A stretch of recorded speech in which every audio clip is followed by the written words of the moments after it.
qualquer um que tenha uma verdadeira opinião sem entendê-la é como um homem cego na estrada correta.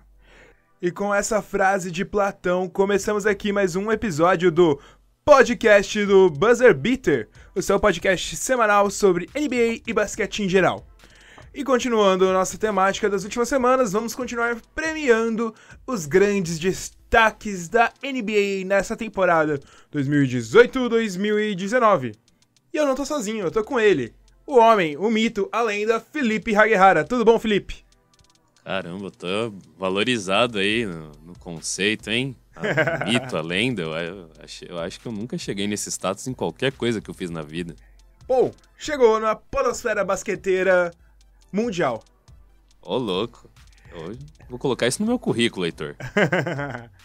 Bom, a gente vai, nessa semana, falar sobre novatos, Felipe. Sobre aqueles que acabaram de começar as suas carreiras na NBA e, como Platão disse, tomara que eles estejam com a opinião correta, na estrada correta, entendendo a opinião deles. Não sejam cegos, né, Felipe? Com certeza, com certeza. Todo mundo já foi novato aí na vida, ninguém começa com experiência, né? Pois é. E nessa temporada a gente teve uma classe muito boa de novatos, né, Felipe?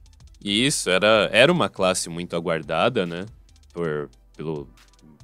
Pela profundidade de talentos que se projetava.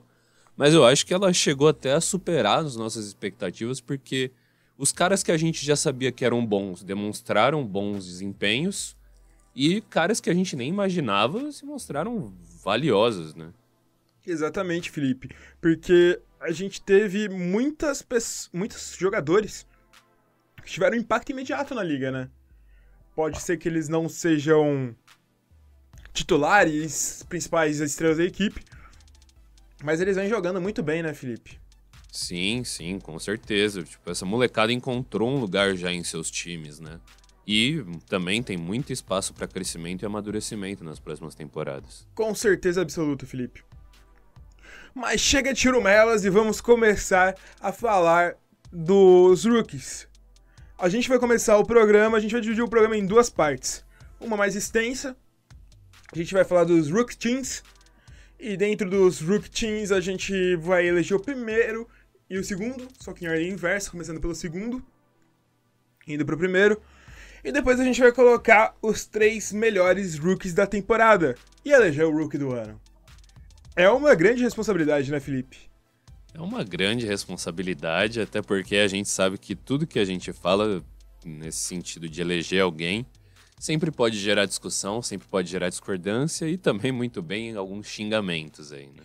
Por isso, se você discorda da gente, discorde com respeito, com paz e com muito amor, porque a gente não tem problema em ser discordado, a gente não gosta de ser xingado. Beleza?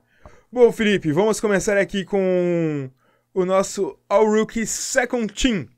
Você quer começar pelo quê? Pela posição mais de frente, pela posição de trás? Vale lembrar que na NBA, os Rookie Teams, eles não necessariamente precisam seguir as posições. Mas a gente quis seguir porque a gente não é a NBA. Eu acho que ficou bem justo aqui também o que a gente escolheu, mesmo seguindo as posições, né? Exatamente. É uma escolha que vale a pena por essas, mesmo seguindo as posições mesmo. Bom, no Rookie Second Team, Felipe, quem que a gente escolheu como o primeiro guard titular? Primeiro guard titular, né? Que talvez seja um nome que seja já de cara o pessoal não vai concordar por achar que ele não merecia estar no segundo time, que é o Sr. Collin Sexton. Collin Sexton, que é um dos rookies que vem colocando stats mais incríveis, principalmente nessa segunda metade da temporada da NBA, mas a gente tem que fazer uma ressalva, né?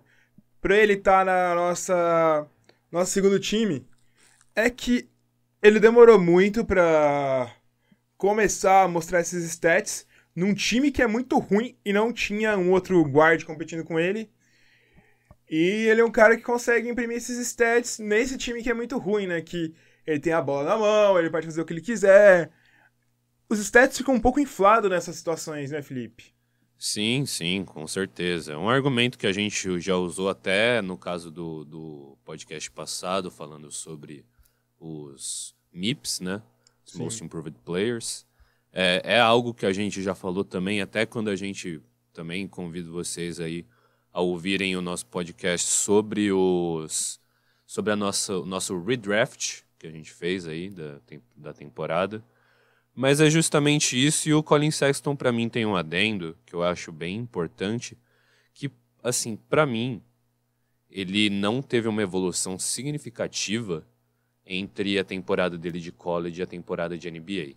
Ele tá justamente dentro desse fator em que ele tem um time ruim, ele consegue colocar esses números, mas pelo ponto de vista da eficiência, da maneira que ele joga, ele ainda não conseguiu dar esse salto. A gente viu mais pro final da temporada, ele melhorar certas estatísticas, mas... Ele se tornou um jogador muito eficiente. Talvez se ele tivesse feito essas estatísticas desde o início da temporada, a história seria outra, né, Felipe? Porque a gente tá olhando por todo o entorno dessa temporada, né, Felipe? E por isso é uma coisa que você já tem que se preparar. A gente tá olhando a temporada inteira, não só a última temporada, não só a última parte da temporada, que muita gente vem fazendo. E por isso o Colin Sexton tá no segundo time. Quem faz companhia pra ele na dupla de armação, Felipe? Ah, esse aí é um cara que entrou na NBA com expectativas baixas, né? Do seu desempenho, mas se mostrou um cara tão valioso que eu acho que se os guards do primeiro time não tivessem num nível tão mais alto, eu preferiria colocar ele no primeiro do time ao Sexton, que é o Sr. Landry Shamet. Landry Shamet, vulgo Ray Allen 2.0.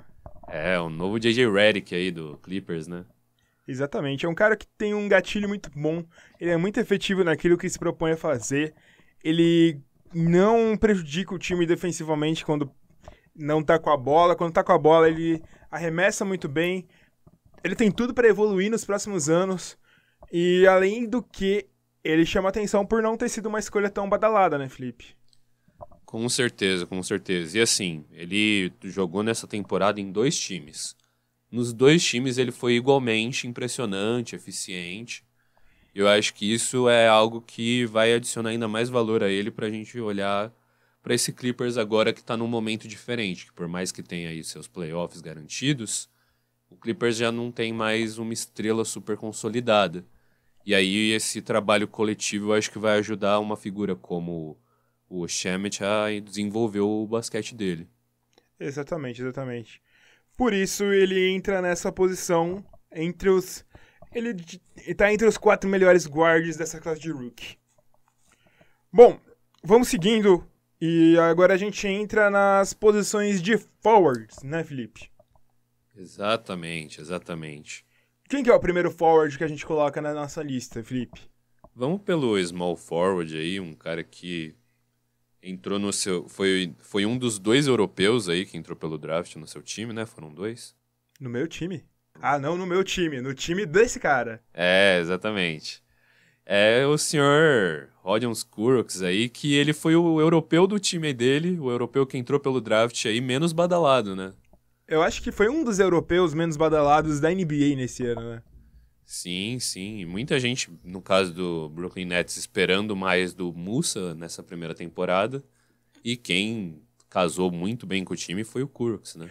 Kurocão da massa, Kurucs. Eu nem sei falar o nome dele direito ainda. Nos próximos anos eu tô vendo que eu vou ter que aprender a falar o nome dele direito, né, Felipe? Ah, senão a galera enche o saco e vai ficar pegando pesado no seu Kurucs. É verdade, verdade, verdade.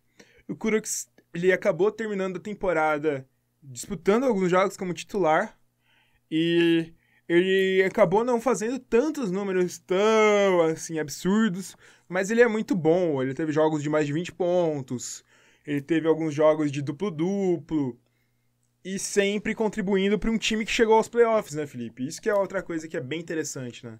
Isso, e ele tem umas características muito bacanas, porque ele não é aquele protótipo, aquele cara muito característico europeu. Ele tem algumas outras qualidades que eu acho que vão casar muito bem com essa entrada dele na NBA. Ele é super atlético, né? É muito estranho a gente ver europeus atléticos na NBA, né, Felipe? E se essa Letônia e essa geração da Letônia, se tiver um Porzingis recuperado, é uma seleção perigosa, hein? É, então. É uma grande seleção mesmo, né, Felipe? Bom, ao lado de Kurocs, outro cara que eu acho que a galera vai se espantar da gente colocar no segundo time, né, Felipe? Eu me espantei na hora que eu coloquei ele no segundo time. Eu não achava que ia chegar nessa altura da temporada e ia colocar ele no segundo time da NBA. É que por uma certa parte da temporada, a gente definitivamente colocaria ele no primeiro time. E talvez entre os melhores rookies do ano. Não só o primeiro time, né? E isso é... Até certo ponto da temporada, a gente estava justamente considerando ele o segundo melhor, por aí. Pois é. Mas, pra contextualizar pra galera, a gente tá falando de Jaren Jackson Jr., né? O JJJ, o Triple J, que ele entrou como não cabendo no primeiro time, porque a gente teve outros forwards que melhoraram muito e acabaram ultrapassando ele. E ele teve uma queda a partir do meio da temporada, com a queda do próprio Memphis. E com a ascensão, ele ficou... Tudo bem que ele teve uma lesão e tal, mas... Se a gente lembra de Memphis no fim da temporada, a gente lembra de Bruno Caboclo. Por incrível que isso pareça, né? Então, pra ver como que as coisas ficaram doidas em Memphis mais pro final da temporada. O gerente ficou doido. Mas o Triple J se mostrou um cara que é muito bom pro futuro, principalmente. Um prospecto muito moderno, que ele consegue... Ele é largo, ele é imenso, ele tem braços longos, ele é grande, ele consegue arremessar de longa distância, ele consegue ter um bom ball handle, ele é rápido. Ele é muito bom, né, Felipe? Isso, e o Memphis aí nessa proposta aí de rebuild aí, eles já têm um jogador pra apostar as fichas, mesmo se, tipo, as próximas escolhas, os próximos jovens que entrarem, não derem tão certo, né? Já tem alguém. Já tem uma pedra base para essa reconstrução, né? Exatamente. Muito bom, Felipe, muito bom. E para fechar esse time, eu acho que esse é um dos meus rookies favoritos, Felipe. Eu acho que esse é o rookie mais subestimado dessa classe. Facilmente, até porque grande parte dela, na maioria, ele é um reserva, né? É o Sr. Mitchell Robinson do New York Knicks. Que ele é o rookie, se você não sabe, Felipe, com o maior número de win shares entre os rookies. Ele também é o rookie com o segundo maior VORP, que é o Value Over Replacement Player. Olha só. Olha essa pronúncia, Heitor. Rapaz, eu tô quase virando um narrador da NBA. Você é um verdadeiro troglodita. Mas ele é um cara que, tipo, esse stat significa que o time perde muito quando ele é substituído. Isso. Basicamente esse é o sentido dele. O jogador que substitui ele não tem o mesmo valor pro time em termos de estatísticas, o quanto ele consegue dar em quadra, né?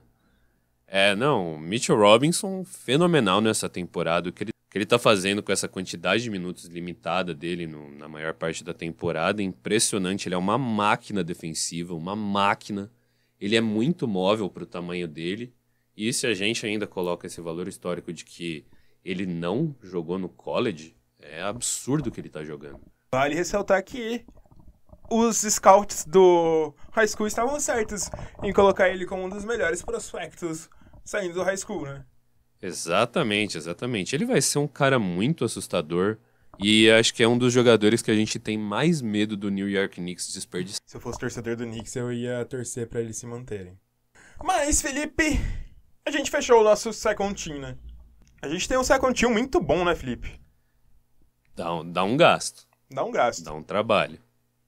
A gente fechou com Colin Sexton, do Cleveland Cavaliers, Landry Shamet, que passou o início da temporada no Philadelphia 76ers e o final dela no Los Angeles Clippers, Rodion Kurucs, preciso aprender a falar o nome dele, que é do Brooklyn Nets, Jaren Jackson Jr., do Memphis Grizzlies, e o Mitchell Robinson, do New York Knicks. Baita time, massa, dá um trabalho aí. Não conseguia playoff, não. Não, obviamente que não, mas... Mas ia longe. Mas dava pra ir longe no NBB. No NBB... no NBB eu acho que consegui a última vaga. Por aí. Por aí, por aí. Bom, Felipe, tá ansioso pra revelar qual vai ser o primeiro time, Felipe? Ah, cara, eu tô, né? Hoje em dia, revelar prêmios da NBA envolve uma grande cerimônia, uma grande comemoração e não é diferente pra gente, né? A gente gosta de fazer lista. A gente não convidou o Drake pra participar dessa grande comemoração, né? Até porque ia ser bem bizarro a gente fazendo um podcast todo em português e o Drake só soltando algumas besteiras em inglês. Não ia dar muito certo, mas... Tradução simultânea. Tradução simultânea ia ficar estranho. Reconheço que ia ficar estranho. Mas, Felipe, quem que foi o cara que tirou o Sr. Colin Sexton do primeiro time de Rooks? Quem foi esse cara? Agora que é uma parte em que talvez algumas pessoas te taxem como clubista, senhor Heitor. Por que será, Felipe? Por quê? Por que será? A gente tá falando de Bruno... Não. A gente tá falando de Shai Gilgeous-Alexander, do Los Angeles Clippers. Pra dar um panorama de por que a gente colocou o Shai Gilgeous-Alexander, é que o Shai Gilgeous-Alexander, desde o início da temporada, ele é o titular do Los Angeles Clippers, que é um time de playoffs. E ele vem muito bem desde o início da temporada. E ele vem com status avançados muito bem, né, Felipe? Isso, ele a princípio não é aquele cara que coleciona status tradicionais como Colin Sexton, mas ele é um cara que tem um valor enorme para um time que joga muito coletivamente, que não tem esse agente principal em evidência, e justamente esse fator de estar num time de playoff, num time que foi muito surpreendente na temporada. Exatamente. E ele foi essencial para esse time, né?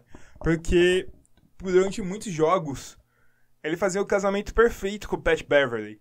Porque o Pat Beverly, ele defende muito bem, mas ele não ataca bem, né? Isso.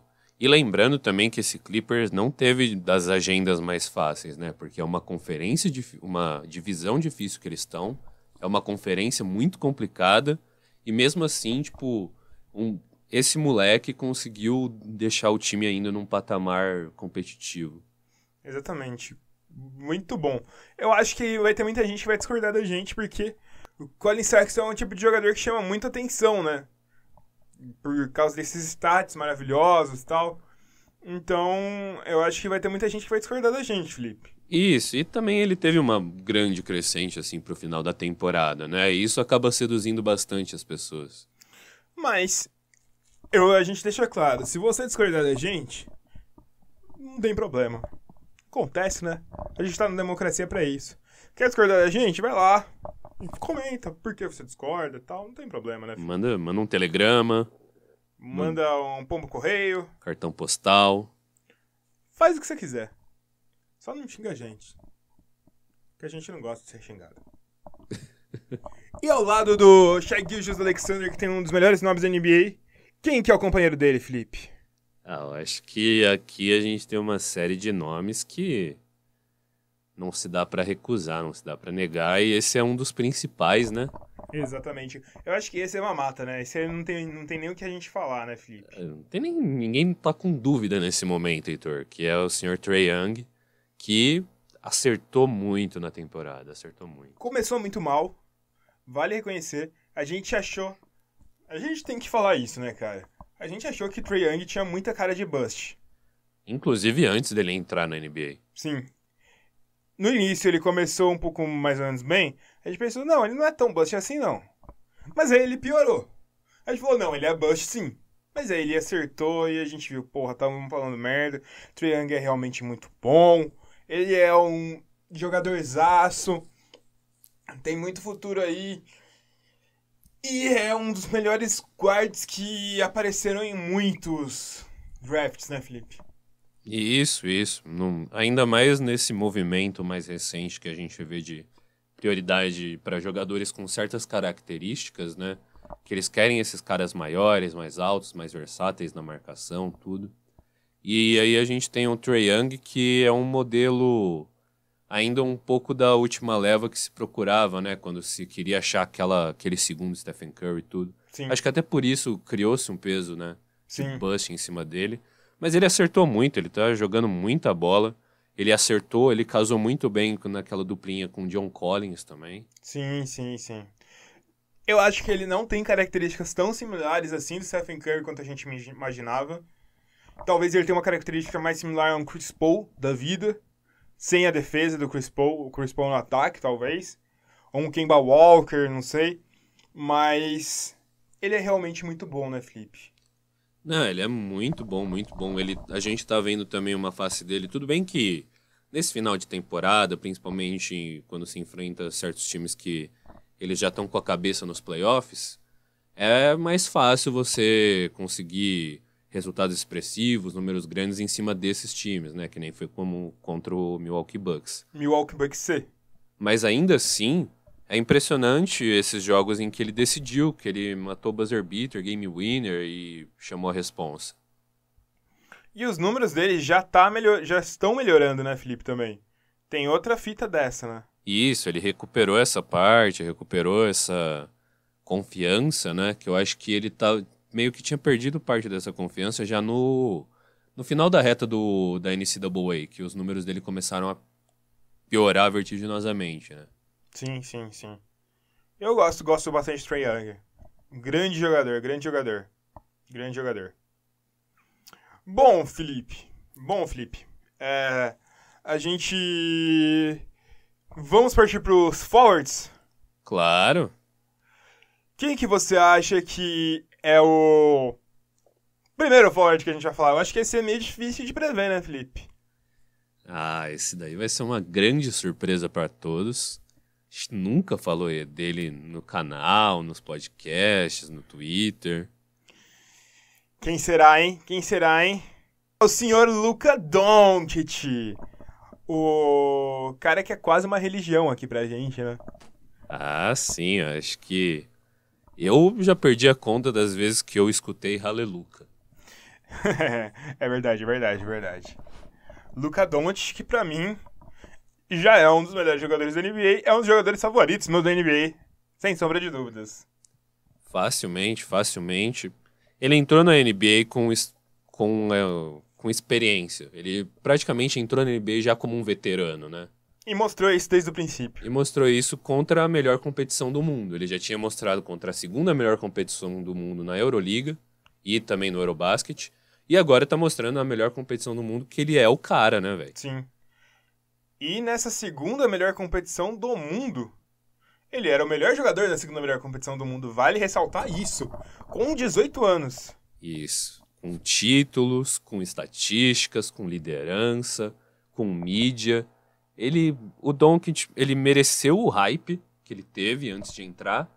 E ele justificou o hype com as atuações dele, Eu acho que o que mais impressionou não é nem a coleção de stats, mas sim a parte da decisão, da frieza dele.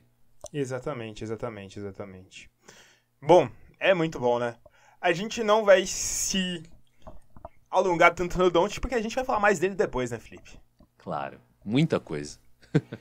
Mas o companheiro de forward do Doncic é outro cara que a gente queimou a língua, né, Felipe? Queimamos. Outro cara que a gente achou que tinha muita cara de bust também. Porque parecia, né?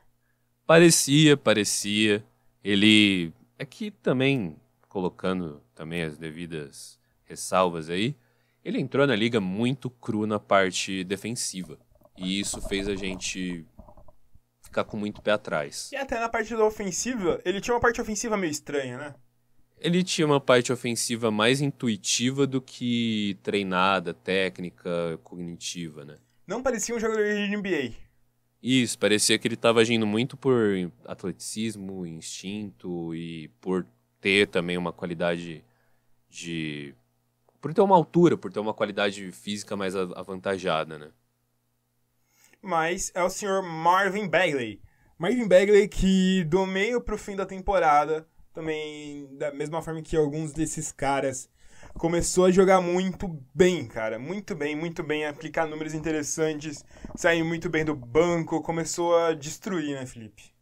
Ele começou a jogar muito bem mesmo. Eu acho que até resolveu umas dores de cabeça do Kings a respeito de ter alguém naquele frontcourt que eles pudessem contar no futuro como uma referência. Referência ofensiva, principalmente, né?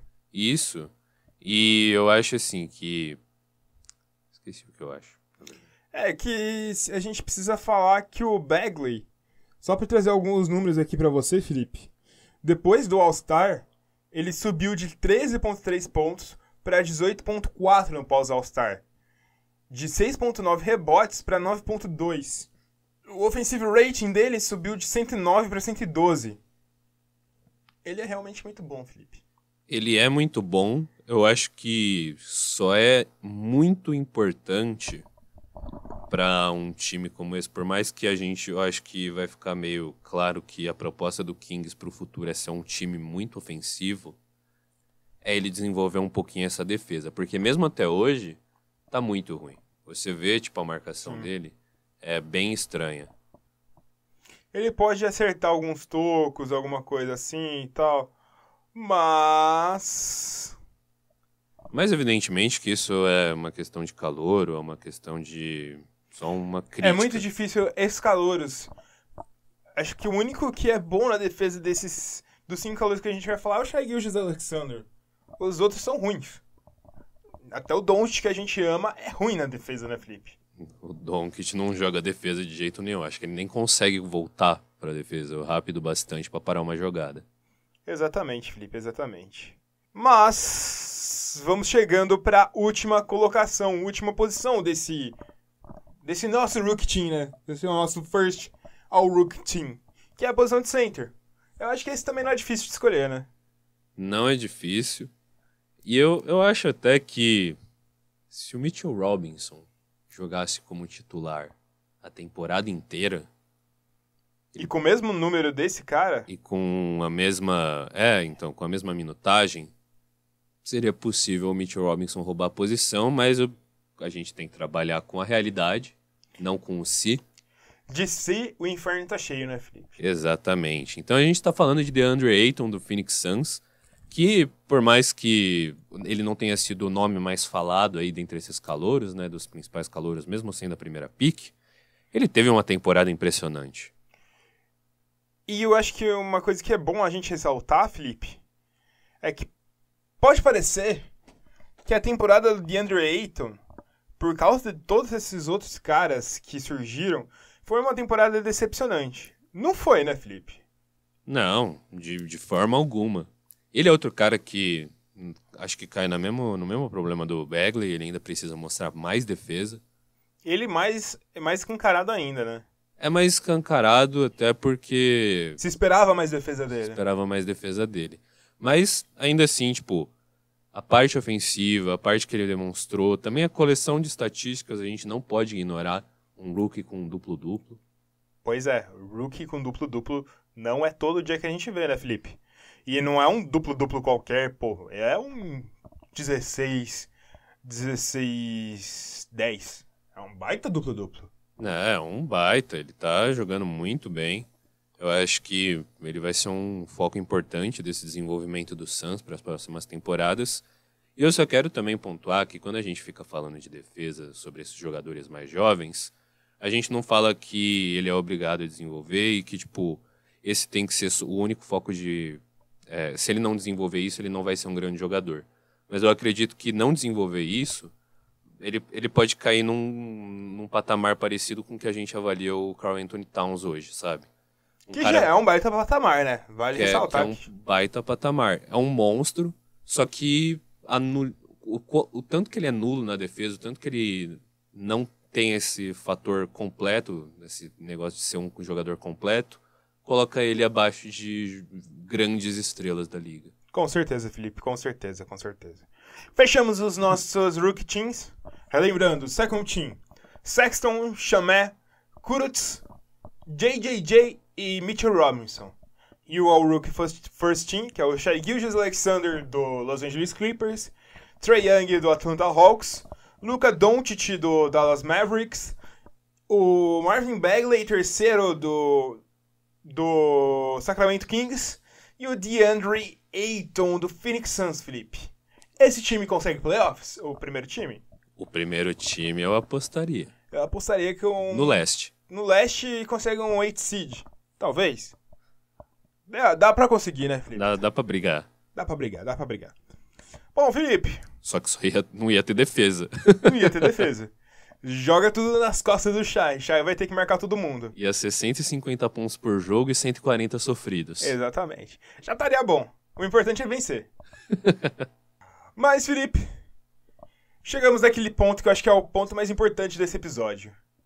É o momento de contar uma piada. Brincadeira, Felipe, brincadeira. Bom, A gente tem que definir quem vão ser os rookies do ano, Felipe. opa, os Royce. Rice. Vamos falar primeiro do terceiro colocado, que lá no primeiro lá a gente pode pensar que tem uma briga, né? Eu acho que não tem. É, Mas eu não ando conversando sobre esse assunto com você nas últimas semanas. Vai que você bateu a cabeça, ficou meio louco e acha que tem uma briga. Mas vamos lá, né? O nosso terceiro colocado... Quem ficou em terceiro colocado na nossa lista, Felipe? então, a gente falou muito bem, acabamos de falar muito bem dele, né? A gente falou também que não se pode ignorar uma certa quantidade de estatísticas que ele colecionou, que é DeAndre Ayton, nosso terceiro colocado, né? É um grande jogador, DeAndre Ayton. Eu já vi em muitos lugares alguns outros caras colocando o Marvin Bagley nessa posição. Até quem acha que o Colin Sexton merece pelos stats, colocando o Colin Sexton. Mas a gente acha que deve manter o DeAndre Ayton nessa posição pela regularidade durante toda a temporada, né, Felipe? Concordo com você. Também vi essas listas aí. Inclusive, eu acredito que na última Rookie Ladder da NBA.com, eles colocaram o Marvin Bagley. Mas eu concordo. O Rookie Ladder que é uma piada, Felipe. Não, Rookie Ladder eu não levo a Eu quero sério. bater no Rookie Ladder. Os caras que fazem isso daí, eles colocam os caras aleatórios. De semana a semana surge alguém na lista, sabe? Sim. É bizarro. Mas eu acho que se mantém o Ayton, ele tá com uma temporada impressionante, ele tá com regularidade, foi titular. E por mais que o time não tenha obtido sucesso, eu acho que a gente tem que premiar pelo menos o desempenho individual dele aí nessa temporada. Ele tem muitos recursos para ser uma máquina ofensiva nos próximos anos, né, Felipe? Exatamente. Ele pode adicionar mais, né? Ele saiu da NCAA com um protótipo de jogador que poderia começar a chutar de longa distância, né? É. Se bem que eles falam isso de todo mundo que tá saindo da NCAA, né? É que ele chutava de 3 na NCAA, mas é aquele negócio, né? Até eu chuto de 3 na NCAA. Ele conseguia esses chutes porque eles sabiam que tinha uma alta probabilidade dele errar. Exatamente. Por isso, não por causa dos chutes, né? Obviamente não por causa dos chutes.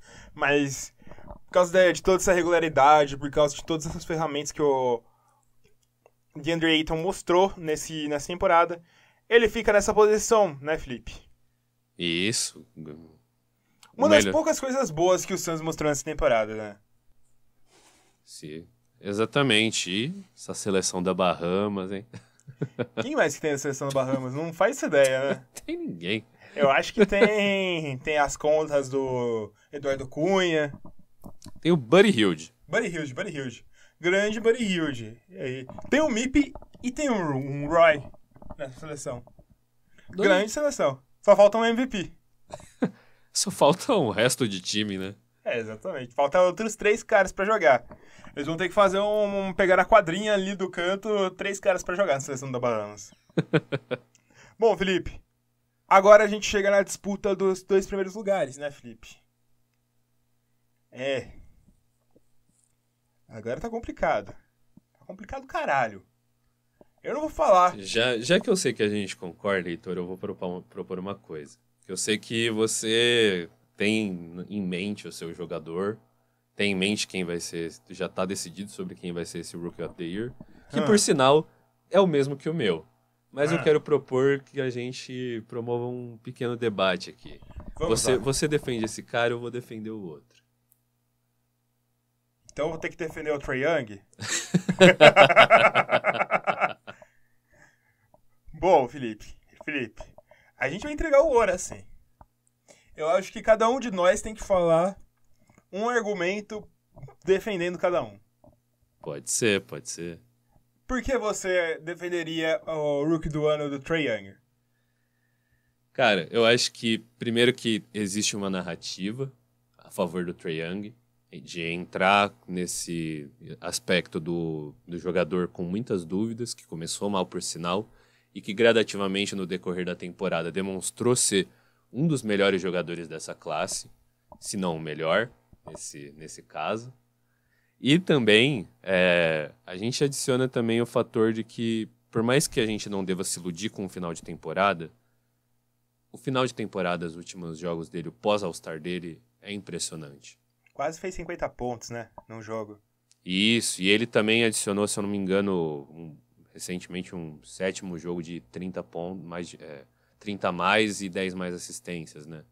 Exatamente. Então, eu acho que ele tem o valor das estatísticas, ele tem o valor da narrativa, e eu acho que ele é um cara que merece ser considerado. Eu vou falar meu argumento agora. Eu acho que é injusto a gente colocar no mesmo lado Trae Young e Luka Doncic, sendo que o Doncic teve uma temporada jogando com profissionais. O Doncic, eu acho que não necessariamente é um melhor jogador do que o Trae Young. Obviamente, eu só tô fazendo parênteses. Eu tô fazendo o advogado Trae Young aqui. Não que isso seja realidade, só pra galera não ficar confusa. Mas enfim, não necessariamente o Doncic é o melhor jogador que o Trae Young. Ele só chegou mais preparado pra NBA do que o Trae Young. E ao longo da temporada, o Trae Young mostrou que jogador ele realmente é. Tanto que depois do All-Star Break, quem é o jogador que tá melhor? Obviamente é o Trae Young. E isso até as pessoas que são esses extremos dontistas defendem arduamente, eles vão concordar que o Trae Young é o melhor jogador pós All-Star Break. Acho que ninguém vai discordar disso.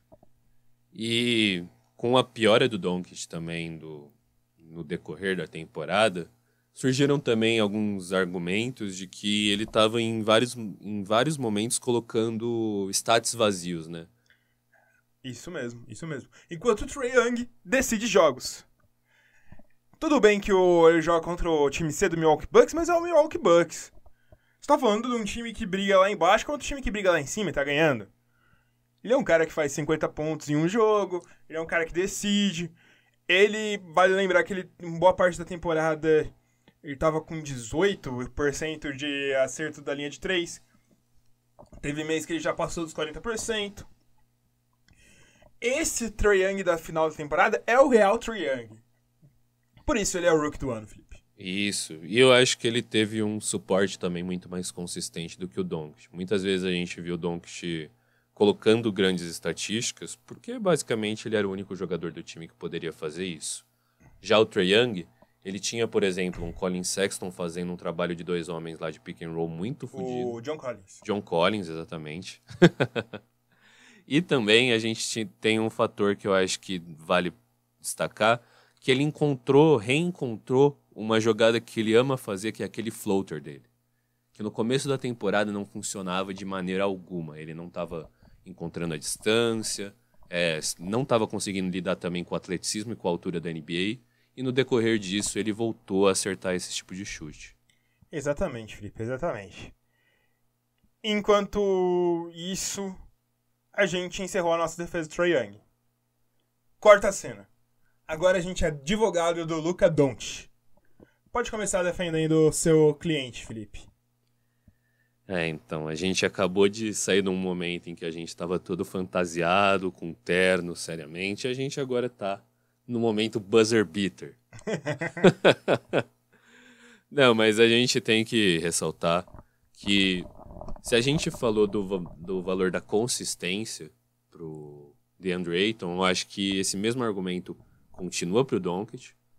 Por mais que se fale que eram stats vazios, o Doncic no decorrer de toda a temporada, por mais que em certos momentos ele tenha caído as estatísticas, ele continuou sendo o principal jogador do seu time, continuou sendo o principal destaque, o cara de definir, o cara de decidir jogos. Exatamente, Felipe, exatamente. E acho que a gente tem que falar também que stats vazios por stats vazios são puta stats vazios. O Russell Westbrook ganhou aí um MVP por stats vazios, vale ressaltar, né? E o que eu tenho que dizer do Luka Doncic também, tem um outro ponto que também é muito bom da gente ressaltar, que enquanto o Luka Doncic era melhor do que o Trae Young, e isso foi, digamos, em 70% da temporada, ele era muito melhor do que o Trae Young. Quando o Trae Young passou a ter status melhor do que o Luka Doncic, ele era melhor que o Luka Doncic. Não era muito melhor, ele era melhor. A diferença não era tão grande. Por isso que no decorrer de tudo, o Luka Doncic, ele é o melhor. E a gente falou bastante desses status vazios. Depois da troca que o Dallas Mavericks fez para conseguir o Porzingis, o time do Dallas abdicou completamente da temporada. Exatamente, exatamente. E justamente nesse ponto que você falou, 70% da temporada ele era melhor, e 70% da temporada ele era um Rookie of the Year unânime. Exatamente. Tranquilamente. E tem um fator também extra-quadra que vai contra o Doncic, que tá acontecendo uma campanha ferrenha pro Trae Young ganhar. Exatamente. Não tá sendo só uma coisa de a gente tá vendo em quadra isso acontecer, eles estão demonstrando isso. Não, tipo, tem uma campanha, tem o... Eu acho que a mesma justificativa que eu usei pro Trae Young falando que ele teve essa história, evoluiu dessa maneira, sei lá o quê. Se a gente invertesse os papéis e falasse, não, o Doncic que teve essa narrativa, a defesa do Trae Young, cara... A gente não estaria discutindo, porque ninguém ia abrir espaço para essa discussão. Ia tá todo mundo falando, não, Trae Young. É aquela imagem, aquela velha realidade da NBA, né? Se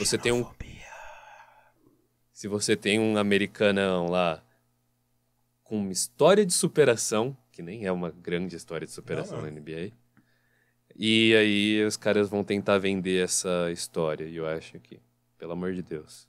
E tem que ressaltar que o Dallas abdicou da temporada, principalmente porque o Dallas precisa perder para ter mais chance de conseguir uma pique na próxima temporada. O Atlanta pode ganhar à vontade, porque ele vai ter piques na próxima temporada. Uma ou duas. Então... Isso. E o Atlanta também não tinha time para chegar num playoff. Vale lembrar de que quando o Dallas queria coisa na temporada, ele tinha chances de ir para os playoffs. E estava decidindo contra grandes times. A gente não tá falando de um Atlanta Hawks que acabou de ganhar do time C do Milwaukee Bucks. A gente tá falando de um Dallas Mavericks que ganhou do Houston Rockets num começo de temporada com uma puta sequência de jogada do Doncic. Exatamente. Bom, saindo do personagem divulgado do Doncic, Felipe, você tem a missão de falar pro nosso ouvinte quem é o Rookie do ano. Eu nunca recebi uma missão tão fácil na minha vida, Heitor. Se você colocasse um papel na minha frente e pedisse pra somar 1 mais 1, seria mais difícil do que falar isso. Com certeza, sem sombra de dúvidas, e se você discordar aí, pode comentar, mas novamente, com educação, o nosso Rookie of the Year é Luka Doncic. Luka Doncic e... por muita distância ainda pra gente. Na nossa opinião, por uma grande distância. Não unânimo. Não é unânimo mais, mas por muita distância. Porque, cara, ele é o jogador que você olha pro Trae Young, você sabe que o Trae Young é rookie. Você olha pro DeAndre Ayton, você sabe que o DeAndre Ayton é rookie. Você mostra o Luka Doncic pra uma pessoa que não acompanha a NBA por muito tempo e fala: você acha que esse jogador é rookie? Ele vai falar: quê? Esse cara aí é rookie? Não é rookie. Ele é um veterano em quadra. E eu acho que tem muita gente enganada quando fala que o teto do Doncic é menor do que esses outros jogadores. A gente não sabe o teto do Doncic. Porque, querendo ou não, ele fez aquilo tudo com 18 anos e tá fazendo isso tudo com 19 anos e tá evoluindo. Não tem um time ao lado que pode fazer com que as características dele sobressaiam. Quando tinha um time melhor, as características dele sobressaíam. E eu acho que vale ressaltar, esse time é muito... Esse cara tem muito futuro, né, Felipe? Tem, com certeza. Como também, num cenário mais apocalíptico, o Luka Doncic pode simplesmente estagnar. Esses serem os números da carreira dele, que ainda vão ser baitas números. Mas, e também, novamente, essa questão do Trae Young ter um final de temporada muito bom. Tem muita gente argumentando com os números do Trae Young desse finalzinho. Então, recentemente, eu acho que ele também conseguiu alguma outra marca expressiva aí, que ele diminuiu muito o número de turnovers numa série de 7 jogos aí, né? Exatamente, eu vi Últimos isso. 3 jogos. Pô, impressionante. Dá pra ver que ele é um cara que tá evoluindo dentro da NBA. Mas ainda assim, ele não foi o melhor rookie do ano. Ele foi o melhor rookie num período específico. Um pequeno período específico. Isso. Exatamente, Felipe. Por isso, Luka Doncic, o lasanhudo esloveno, é o nosso rookie do ano. E é isso, né, Felipe? É isso, nosso porpetinha. Esperei muito por esse momento, Felipe. Espero estar fazendo podcast comentando o MVP de alguma temporada e estar falando: Luka Doncic é o MVP dessa temporada. Pra gente falar, lembra daquele podcast? Lembra. Bom, é isso, Felipe. Chegamos naquele ponto do podcast que todo mundo aguarda toda semana. A sua mensagem motivacional, Felipe. Eu acho que você tem que mandar uma mensagem motivacional para aqueles que são novatos em qualquer coisa que estão fazendo. O que você tem para falar para essas pessoas, Felipe? Boa. Cara, a gente tá evidenciando tanto o Doncic por ele entrar na NBA já como quase um veterano, já sabendo as coisas. Mas a gente não tem que utilizar esse como parâmetro de normalidade, esse como parâmetro de normatividade, aí, do que deve ser feito.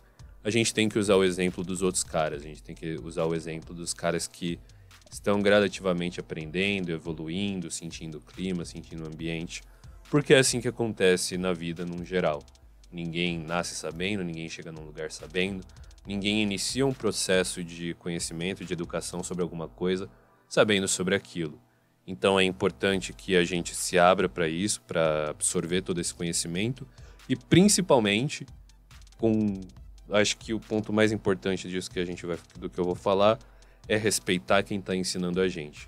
Respeitar os nossos professores, respeitar os nossos mentores, respeitar os nossos mestres.